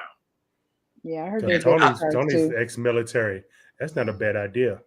I'm telling you, they don't play, and because they understand we make so much money. Let's pay these people, keep these people happy, because they're going to tell other servicemen about us, or they could be that person in the commercial. That's why it's so shocking. That's why it's so shocking when you think about a person like me, and I'm driving a 2014, and do the math, how many insurance payments we've made. It's like, why wouldn't they take care of people like me? I'm the victim. Like, damn. Because how many people you give money to turn around and say, "Here, man, take some of this money back." Nobody wants to give money back. Right. So their job is to keep as much of that money as you pay them as possible. It's just like this. Say, for instance, you get an fender bender, right? And it messes up the front quarter panel and bends your rim. They got to replace it and fix it. Say that's $10,000. Now, 2 weeks later or 2 months later, you get in another fender bender and they got to replace something. Guess what they're gonna do? They're gonna cancel your policy and make you go somewhere else. Because they didn't pay too much into you. Exactly. Same thing. I'm not gonna give you more money than you gave me. They canceled TJ years ago just for roadside. You remember telling us about that? Man, they said you out of here. I had a Jaguar that just gave me problems. It gave me problems, and I was always on 285 somewhere. Broken down. Maybe jump. And they canceled you because of roadside assistance. Yes. I was calling like once a week for months till I finally just got rid of the car. Or some being it, he ran out of gas. I gave the car to my son. And that's really what happened. He was just ran out of gas again. He hit my neighbor's garage. They had to fix the light. Then he was running out of gas a lot and calling roadside. And they was like, yeah, no, we're not gonna be able to It was like peace, nigga. Right. So let me ask that you a was question. That was Liberty Mutual, and I liked them. I was kind of sad because I That's did what we like them have. a lot. That's They what dropped we me. They dropped me. Thanks to my son. Thanks to my son. Yeah. So since we talk about insurance, what about the other insurance that that everybody's having issues with? The ones that supposed to fix your car if you get like if your engine goes Affleck? out. Oh yeah, that don't work. Affleck? No, those warranty insurances. Those warranty insurances. Those So warranty. Oh yeah, we don't have to pay nothing if your motor goes out. One they call your Let me phone tell every you. day talking about they want to call about your extended warranty type bullshit, and everybody Let thinks me it's a tell scam. you. I bought that insurance on my BMW and had an issue with an oil leak, and they wanted me to pay the full amount, and then they would cut me back a check for it was like $1,000. Anyway, I never got the $1,000 back, and it's a waste of. That's not a. Don't do it. That's all I have to say. Yeah, because what they call, because all you hear about them in the news, all they keep talking about is they ripping people off left. But the crazy part is, that car was under warranty. I only had, when I got rid of the car, I only had 69,000 miles on it. But I had a problem with the oil leak. So I had an oil leak that turned into a bigger problem. And it was tragic. That's all I can say. Yeah, really, I had 2010 before this 2014, and literally between 2020 and 2021 is when they stopped calling on the 2010 and started calling on the 2014. It's like literally I hadn't had the car the 2010 and they were still calling about the extended warranty, and then they finally stopped calling on that. Then they started calling on the new one because the years had passed. It's like it's crazy. What about the ones that's be on the they have the commercials for? Those are the ones that really be ripping people off. Yeah, because a couple of friends of mine had some issues with them. One of them took like 3 months for them to pay a claim because they kept coming up with reasons why they don't want to pay it. And it's something they covered. It was in their coverage. They just said, oh no, this is before you got the car. This is something. It kept coming up with excuses. Yeah, and then the crazy part was they wanted me to pay the dealership directly, right? And then they were going to send the money to the dealership, and then the dealer was supposed to cut me back a check. And he was like, I never got a check from them. So I came out of pocket to pay money that this warranty was supposed to cover. They sold me this warranty when I bought this car. Yeah. On the car had warranty. And I bought an extended warranty. You see what I'm saying? And through the dealership. Through the dealership. Yes. I'd have burnt that dealership. And none of the stuff was covered. And the car didn't even have a bunch of miles on it when all the issues came up. And so what happened, it was like an issue that they were having system wide with that particular model. But I was how many miles out of the coverage, Mark? Like 2,000 or 3,000? No, really, at the time of the incident, it was like hundreds. Yeah, I was only. That's so true. Nothing. And it was like, nope. Yeah.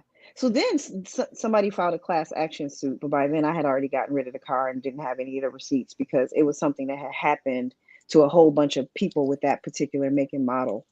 So funny you said that. Did you know it's a whole lot of class action suits for BMW? Yeah, because this was an issue that a lot of people were having. So when it happened, it said my oil was low. It wasn't low. It said I had an oil leak. They were like, okay, we fixed the oil leak, but apparently the oil had leaked on some of the hoses and the hoses had gotten into the engine. So then they were saying I needed a whole new engine. And I'm kind of like, this car has 69,000 miles on it. Yeah, and that was a great car too. So yeah, it was crazy. Tragic. I mean, people need it's like people don't. We need to have more of these conversations, like about a lot of different stuff. Well, I think as tragic as it was with you getting in an accident, we have learned a bunch of shit tonight about our insurances and the do's and the don'ts and what we should be doing immediately. And I said before we got on air, I said, y'all ready to turn my pain into content?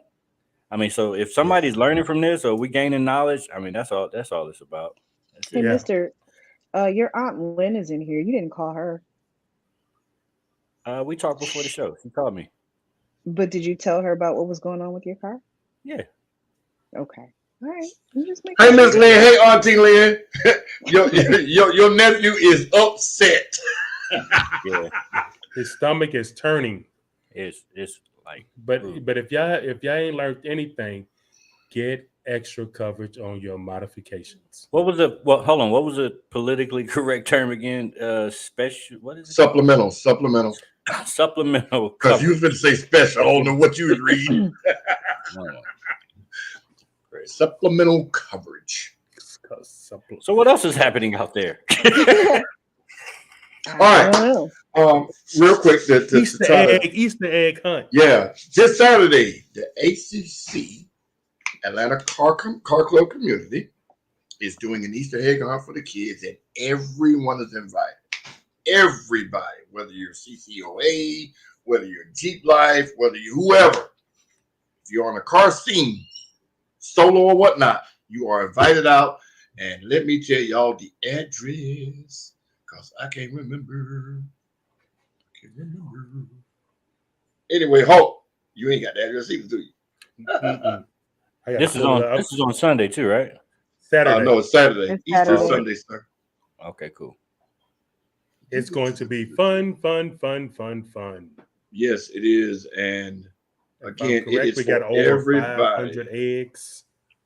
If I'm correct, 500 eggs, and we're gonna have toys. They're gonna have all kind of stuff. Oh no, that's the wrong one. I'm gonna give out. No, that's Easter Sunday. Man, I got so many flyers. You're right, I was, but we were interested in ragging you about your car. The address is at 255. Okay, he got it. Yeah, McCurry Park. McCurry Park is 255 McElroy Road in Fayetteville, Georgia, 30215. It is from 12 p.m. to 3:30 p.m. We do not want to take up y'all's whole day. We know it's a weekend and everybody has things to do. We're going to have fun. Go get their Easter outfits. Flea Market King. That's where they going. But anyway, they go to K&G. Bring the kids from 12 p.m. to 3:30 p.m. at McCurry, MCCURRY, McCurry Park in Fayetteville, Georgia. The address is 255 McElroy Road, Fayetteville, Georgia, 30215. Because now the trunk or treats for Halloween are becoming the new thing, especially during COVID or whatever. That's been huge as far as kids not trick or treating door to door. I'm thinking this way for Easter is the next thing that's going to be big, and we're going to have games and cards and dominoes for the adults. We got a contained area in the park that we actually rented out, so your kids won't be able to wander off and get lost. None of that. A lot of the adults are going to be out there with the kids. They will not leave our eyesight, so you guys come out. We're going to cook and everything else, so just bring yourself and come on out and have fun. Chef Skip is going to be on that grill. Really? Yes, Chef Skip. It's going to be on that grill. 12 p.m. to 3:30 p.m. Please don't come out there 3:15 thinking you've been eating everything else, because we'll be cleaning up. Yeah. Because we don't want to keep y'all there the whole day. We understand it's Easter weekend, the clubbing and shopping, like Mark said, and everything else. So y'all come out, have fun, man. And remember, everyone is invited. There are no exceptions. We're not pointing fingers or none of that. We're all in the same community. Y'all come out and have fun. That's this Saturday from 12 p.m. to 3 p.m.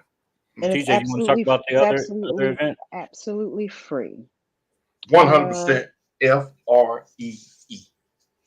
So in addition to that, I mean, we got time because the event is not until May, but Unity Events and Atlanta CarCast is hosting a Car Club Field Day. Field Day! So we are inviting everybody out.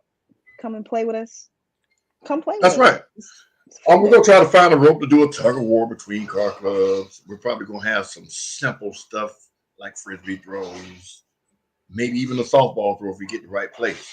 Just competition. friendly, potato race. friendly. Yep. Potato stack race. Yep. Potato race. But You know yeah, what I'm talking about. Just a bunch of team building activities. Exactly. Team building activities. Also, next weekend, not this weekend coming up, but the following weekend, Capital CVB and CVB Chapter 19 are throwing a car show in Statham, Georgia. Where? It's like Statham, Statham. Statham. Don't say it. Don't say it, Hope. Don't. If you say can't say it, don't butcher it. You don't want me butcher it. Don't say it. It's gonna be at Hillman. It's gonna be at Hillman Rainwater Park in Statham, Georgia. That address is at Hillman College. I was like, what the hell?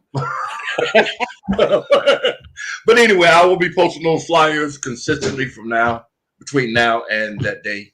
I will be there also, and if you guys are interested in trying to find something to do the following Saturday after this Saturday, that's the place to be for the CVB Unity Show also. May 28th. May 28th. Go ahead. Go Hawk. Oh, May 28th. Cars Are Us. It's going to be on, popping. You guys have skipped a whole lot of shows. Y'all skipped a whole lot of shows, but go ahead. Did. I'm just going off top of my head. We just went to the most important one. No. Which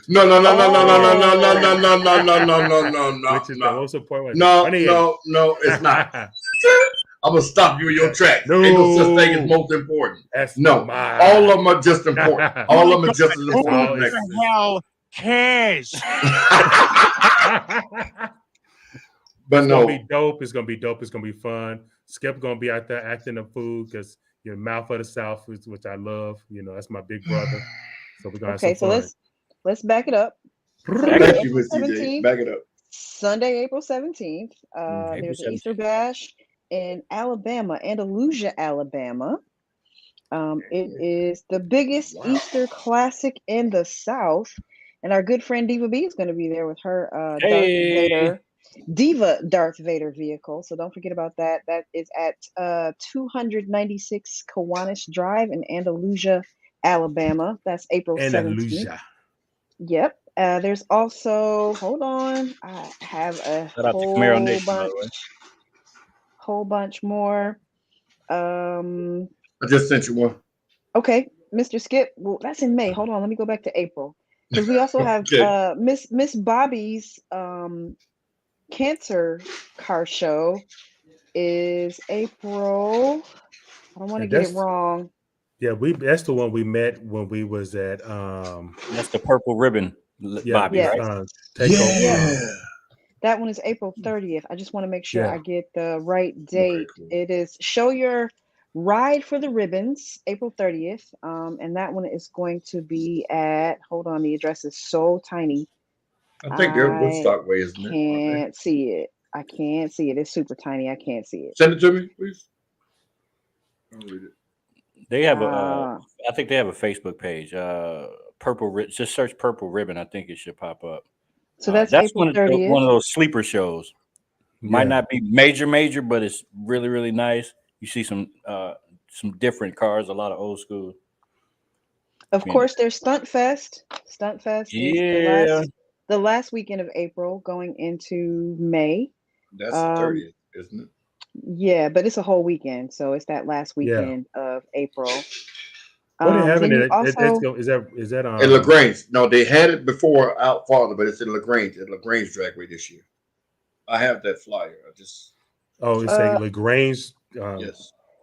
Also, Silver Dollar racetrack, right? That's where it used to be. That's where it used to be, but LaGrange is a lot closer than Silver Dollar. It sure is. Hot Wheels of Atlanta. Hot Wheels of Atlanta 1 year anniversary is going to be at the Grand Aunts Restaurant and Lounge. That's this Saturday from 9 p.m. until, and that's at 6420 Old Hillendale Drive in Lithonia.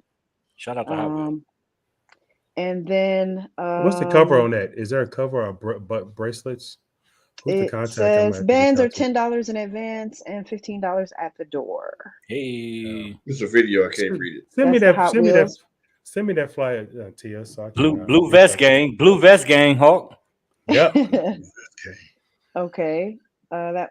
That's coming. Okay, then we have moving up to May. Hold on, I'm multitasking. Moving up to May. And you guys in the chat, if y'all know something, please tell us so we can get it out there for y'all. Of course, you got we got the GoFundMe event for Megatron Camaro tomorrow.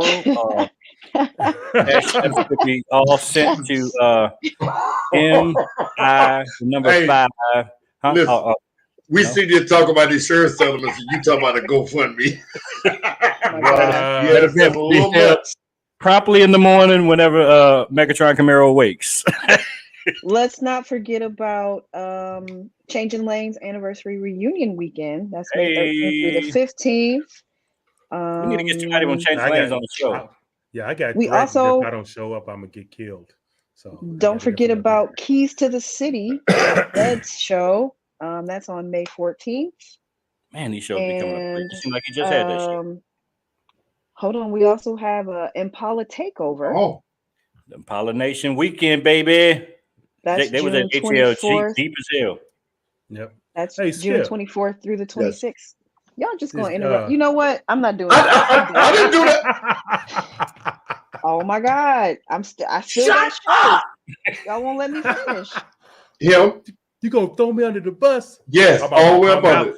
My mouth to throw me under the bus. You won't let me finish. There's also the Clean Culture. Oh, I skipped that one. Clean Culture's first meet of the season in Atlanta is on March 26th. That's Saturday, March 26th from 5 to 10 p.m. That's March. Did I say March? Oh, I'm looking at the wrong one. My bad. I got another one for them. Hold on. May has Keys to the City. Yeah, we said that, Jekyll. No, I said Clean Culture. Two different groups. No, I said Keys to the City. Keys Jekyll to and the Hyde. City. Yeah, Jekyll and Hyde mentioned something about May. Okay. All right. I said that one already. Yeah. Y'all be in the chat. I'm sorry. Y'all be in the chat. We wouldn't be knowing y'all in there. Like, damn, Jekyll and Hyde. What up, though? Go ahead. So the Clean Culture Caffeine and Octane ATL season opener is May 21st. That one is from 4 to 10, and that's at the Linear Raceplex in Winder, 5301 Winder Highway in Brazelton. So that's where we were at the track. Okay. Yeah. And don't forget, Highway Hoggin presents Royalty Wednesdays every Wednesday night at 2330 Mount Zion Parkway in Morrow, Georgia. That's at the Hog headquarters, ain't it? No, it's not. No, it's not. It's actually off of. I think that's considered Jonesboro Road, but it's on the other end. It's Union City area. As long as it ain't Old National, you know. No. Also, About That Life, 6th anniversary all white boat party.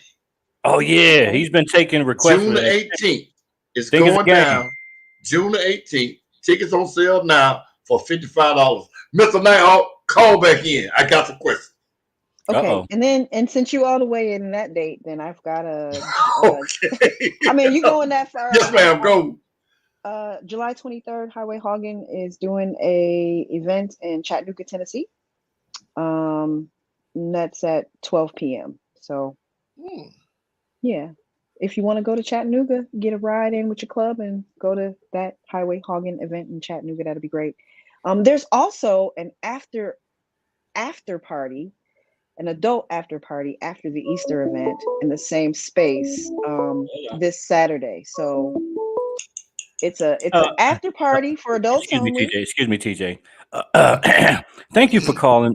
Never take your black ass on Old National because they'll either break your windows or you'll get into a car accident and you won't get total value for your car. This is Jonathan. How can I help you? This night. Oh. All right. Real quick, because we just cut Miss TJ off.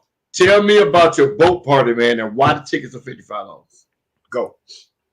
This is our 6th annual anniversary. It's an all-white boat party. The boat leave out of Lake Lanier. It's a double-deck boat that holds 65 people. It's a yacht. And it'd be out on the water for 4 hours. It's from 7 to 12. And the 55 include the food and your ride and alcohol. Wow. Okay, I'm gonna go ahead and get me 2 of them tickets. Yeah, I can swim though. Y'all be careful. Y'all be careful at Lake Lanier. Like a lot of a lot of our out of town people. We have a host hotel up that way too. That my whole club is staying at. Okay. Oh. Yeah. So you ain't got to drive home after getting off that boat. That's a good idea. Right. Right. Y'all all that drink. So does the $55 include alcohol also, or is it just food? Yes, and the food too. Alcohol also. Yeah. Yeah. Alcohol and food. Hell yeah. He said the ride, alcohol, and food. Damn, I gotta get. That's what's up.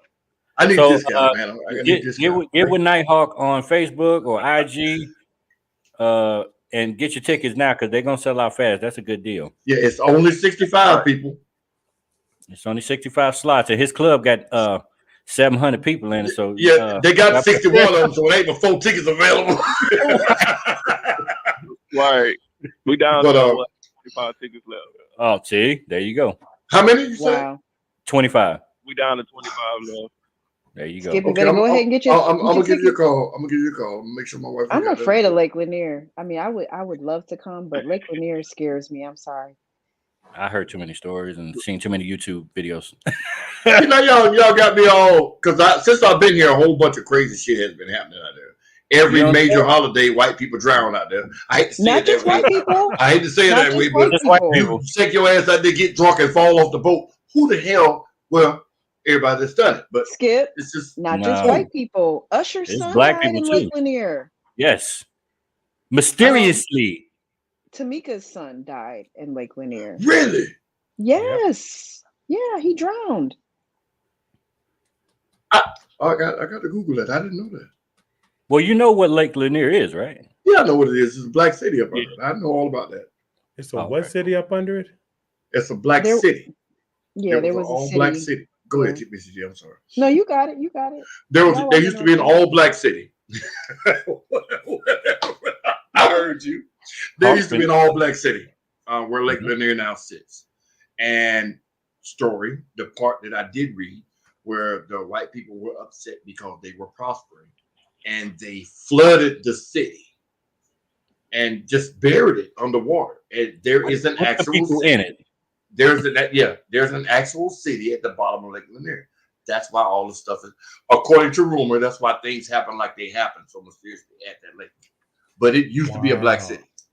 Yeah, I'm gonna have to look that up because I'm curious to hear more. It's very mysterious, but yeah. So be careful out there, especially if y'all out there drinking, man. You know, because it's some energy there. If you're big, Jekyll and Hyde said 65 slots. All right, Night, I appreciate you, brother. Coming back off the lake. Thank you, Night. So let me go back. Let me go back to this event on Saturday. Yes. Okay. Yes. It's the twin naughty Easter bunnies, Sexy Tootsie and Magic Goddess. What? Marquis got something to do with that, don't it? Yeah. Marquis got. I know it. Hold on. There is an adult cash egg hunt. It is a $5 entry though. $5 is not a lot though, considering. And yeah, it should be fun. I will show you the. I don't know if you can see the picture. Can you see the picture of the lady? Yes, right there. Yes. No. Bring the phone in here. Let me see that. Bring that phone in. Wait. Give me a stick there. I saw it. Hold on. Let me find that. Right there. There you go. Okay, then. Yeah. They look like they don't mind getting them dollar bills. That's at 1078 Citizens Parkway in Morrow, Georgia, and that's the after Easter event for the adults. If you want to go and do an adult twin cash naughty Easter bunny. Yeah. So if y'all like, there's a lot of places you can hide an egg. You want me to send you this flyer, Skip? Nope. You don't want to that. Skip giving him 2 tickets to that too. No. He said 2 tickets. Like that, yeah, 2 tickets to that. That'll be $10. Yeah. So if y'all like events like that, Miss Smith has been super busy. You know, cooking up stuff, fun stuff, and the partnership we're trying to fuse here. I think it's gonna be fun. So when we post these events and you see that Atlanta CarCast on it, come out support it because it's gonna be fun. We're trying to do something different. Yeah. Hey, Skip. Yes, sir. Yes, sir. Did Bled hit you up? Not yet. For you to come and judge? Because we was on here, he said he's gonna He wanted to bring you out there to judge for his Keys to the City. Yep, you remember? What date is Keys to the City? He didn't tell me that. Yeah, on the show. Yes, he said it on the show. Oh well, yeah. Yeah, but you know, I can't. That tell you how fast this year be going by. I know. Again, he hasn't called me yet, but it's still a ways away. So, the 14th, so y'all, right? couple things. What ATL Jeep Life did on Sunday was amazing. First of all, about 2 hours before the event was supposed to start, they changed venues, and the venues weren't like next door to each other. This tells you how the community comes together, figures it out, and it's like it didn't miss a beat. It was like the place was supposed to have been there to begin with.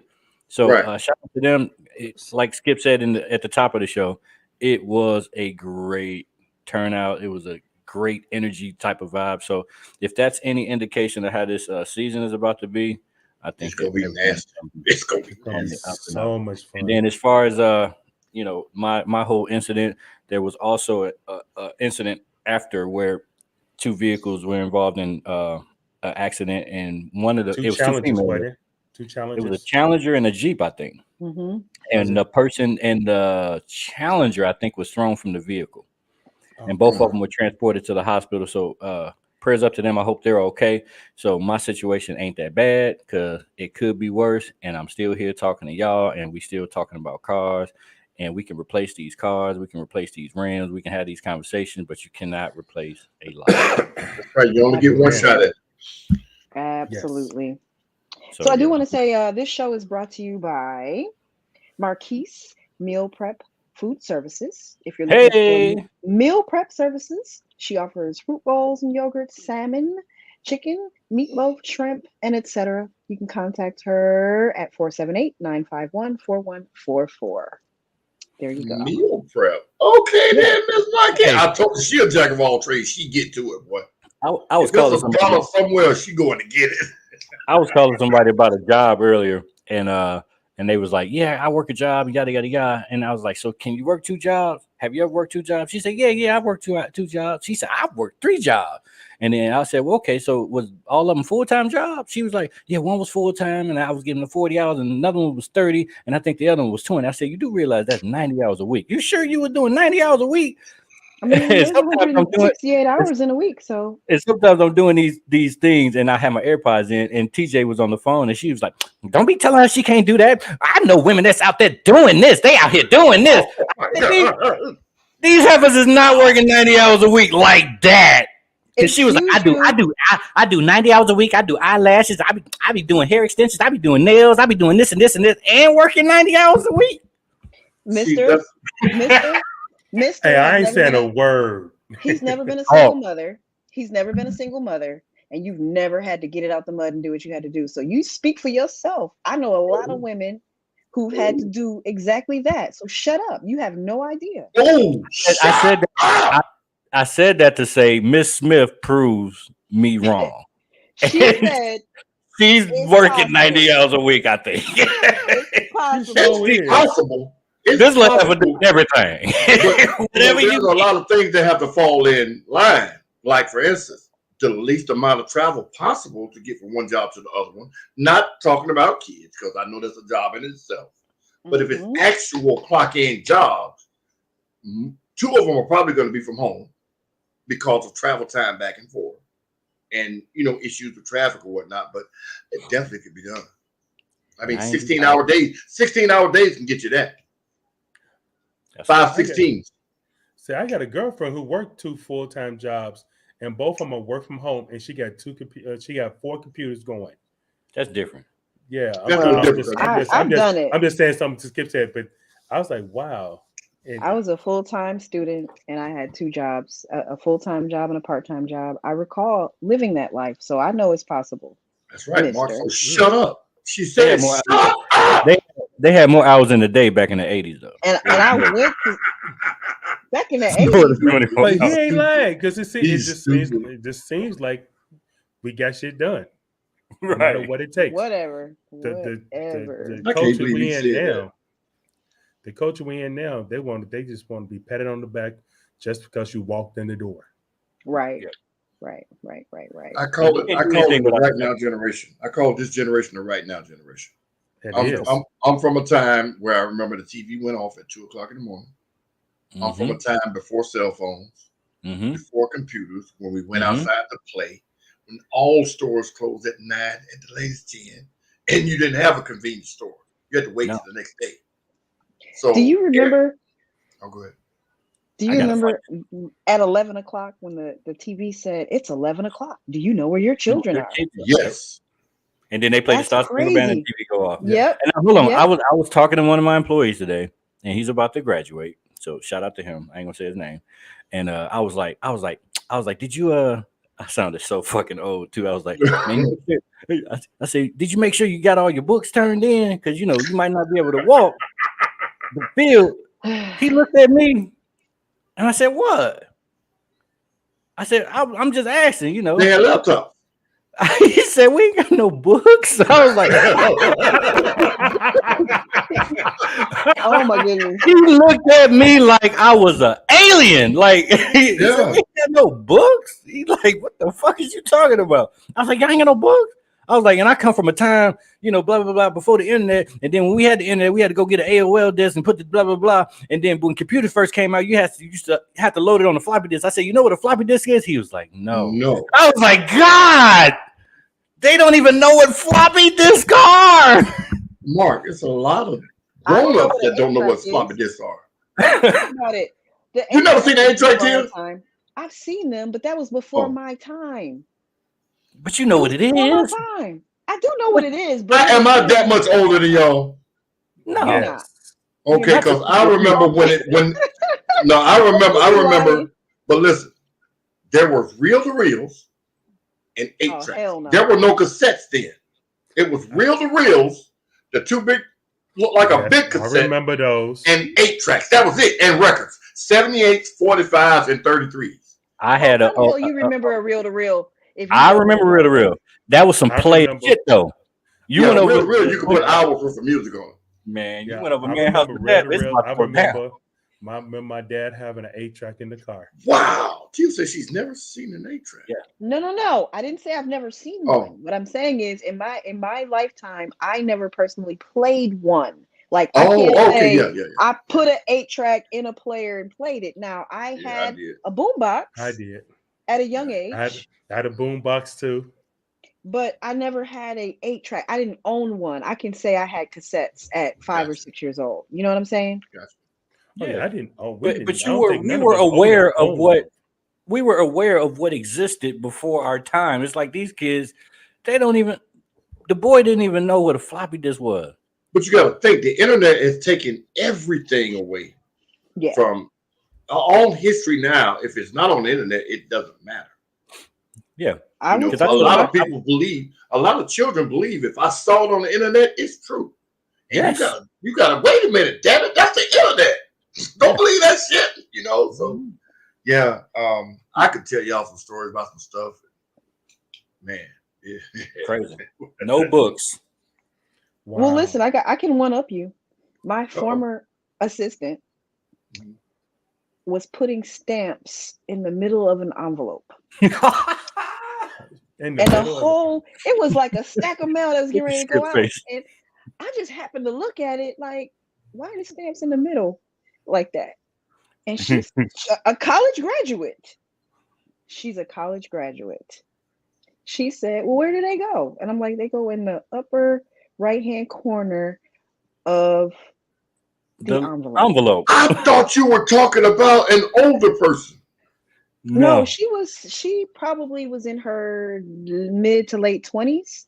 But what I'm saying is she had never mailed a letter. She said, I've never mailed anything ever. I pay everything online. I don't mail anything. She's now an entrepreneur. In the middle of the She's an entrepreneur. Yeah. And I'm really proud of her progression. They would have threw that shit in the trash. No, if it wasn't overwriting, it would have went. They all went, but we had a good laugh about it because she just didn't know. She didn't know. But watch this. That was in the late 20 teens. Watch this. there's a lot of people under 30 that cannot drive a manual transmission car. Can't drive Shit, I can't either. I can't either. Really, Mark? No, I've never driven a stick. Oh wow, that's the first car I learned to drive. I understand the concept, but I've never done it. Yeah, I've driven. Now watch this. In the concept. Here's a little bit of history that I learned way back when I was a kid. Standard cars, manual cars, were cheaper than automatics because automatics were easier to drive. Correct. So the stick was the standard. Everybody drove sticks, and then when they got a little bit more money, let's get that automatic. It's less work, So come on, y'all, let's go. Let's go night. That's because she got 5 jobs, so she's got to. Yeah, she got. Yeah, she probably got to get up and go to work in about another hour. But, ladies and gentlemen, we have learned so much, a whole lot tonight about insurances. If you guys tuned in late and y'all don't know what we're talking about, please, I implore you, go back and watch this show again. There's a lot of things with insurance that we don't know that we learned tonight. That if you don't know, you might need to go back and look.